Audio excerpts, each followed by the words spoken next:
I consider myself an expert on emotions. I was trained to be a therapist. I'm now licensed. Every single day for the past 4 years, I've been working one on one with people on how to regulate, multiple people every day, on how to regulate their emotions. I've also done couples therapy, so I see how emotions show up in relationships. And if there's one thing I can conclude from that, it's that abusive behavior is not about emotion regulation. It's not, especially in parenting. You're not yelling at your kids because you're emotionally dysregulated.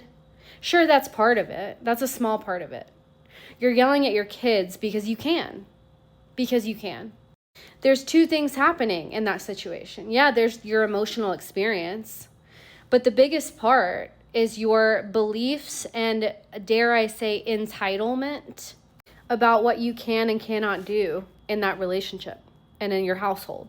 So for parents, if you yell at your kids regularly, if you do the silent treatment, if you are snapping at them, if you're critical of them, the biggest thing to do, yes, is get in touch with your emotional experience and have compassion for yourself so that you can meet your own needs and take care of yourself. But the actual biggest thing to do is to ask yourself where that behavior comes from. Where did it happen in your development that you learned that that behavior is okay and is normal? Because intentions exist, sure. It could be about emotions. It could be about autism. It could be about ADHD, whatever.